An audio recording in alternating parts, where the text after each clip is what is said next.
प्यारे साथियों नमस्कार, स्वागत है, अभिनंदन है अपने YouTube चैनल BSCB संग्राम में। मैं आशा उम्मीद करते हैं कि सभी साथी मस्त और स्वस्थ होंगे और मन लगा के पढ़ाई कर रहे होंगे। चलिए साथियों, तो आप सभी का चैप्टर आ चुका है रिप्रोडक्शन, जनन। जनन कैसे होता है आइए इस वीडियो के अंदर में जानते हैं। चलिए क्या होता है रिप्रोडक्शन, आइए इस वीडियो के अंदर में हम लोग बढ़िया से जानेंगे।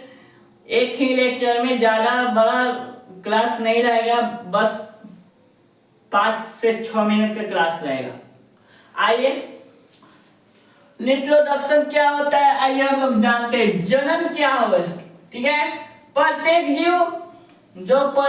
जीव है अपने समान ही नया जीव मतलब संतान उत्पन्न करता है। मतलब ये कह रहा है प्रत्येक जीव अपने समान ही नया संतान उत्पन्न करता है।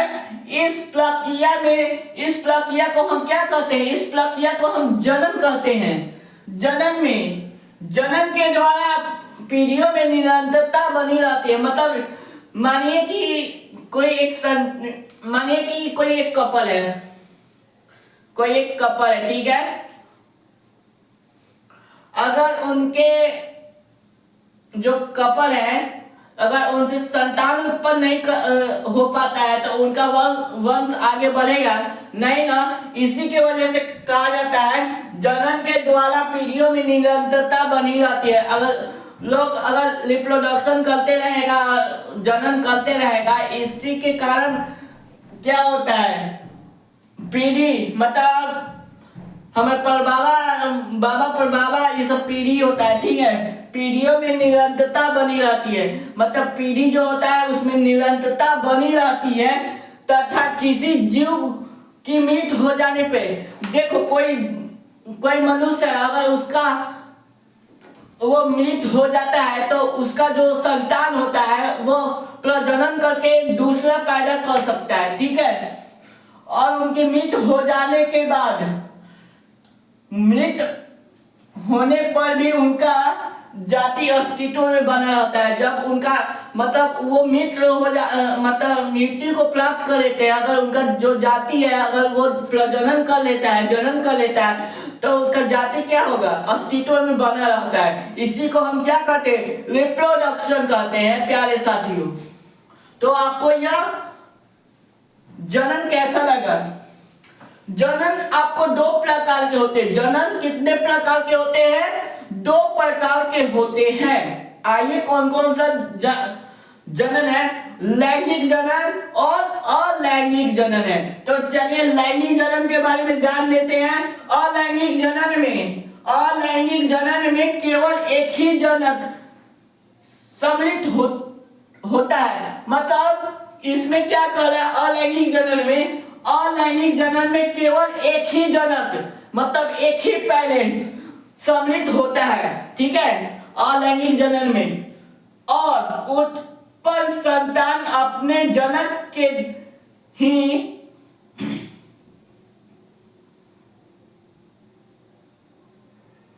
हुबहू प्राकृतिक होते हैं। मतलब इसमें क्या कह रहा है, अलैंगिक जनन में केवल एक ही जनक सम्मिलित होते हैं, मतलब एक ही पेरेंट्स सम्मिलित होते हैं और उत्पन्न संतति अपने जनक के हुबहू प्रतिकृति होती है। उसे हम अलैंगिक जनन कहते हैं। इसे हम एसेक्सुअल रिप्रोडक्शन कहते हैं, ठीक है। जैसे अमीबा और बैक्टीरिया क्या है, आप सभी का अलैंगिक जनन है। अलैंगिक जनन है, क्या है, अलैंगिक जनन है। चलिए अब उसके बाद हम लोग आ जाते हैं लैंगिक जनन के पास, ठीक है प्यारे साथियों। लैंगिक जनन के पास अब हम लोग आ जाते हैं। लैंगिक जनन क्या कर रहा है, लैंगिक जनन में दो जनक मतलब लैंगिक जनन में दो जनकों नर और मादा युग्मक। जो नर युग्मक है मेल गैमेट्स होता है और फीमेल गैमेट्स होता है, की आवश्यकता होती है। इसमें नर गैमेट्स और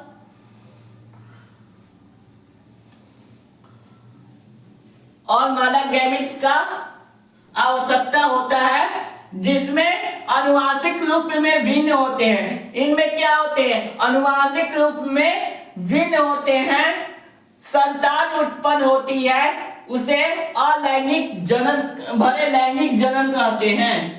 मतलब देखिए इसमें क्या कर रहा है, लैंगिक जनन में दो जनकों का आवश्यकता होता है, मतलब नर और मादा का, नर युग्मक और मादा युग्मक की आवश्यकता होती है, जिसमें अनुवांशिक रूप में भिन्न होते हैं। ये अनुवांशिक रूप में क्या होते हैं? भिन्न होते हैं। ठीक है, संतान उत्पन्न होती है, इससे क्या होती है?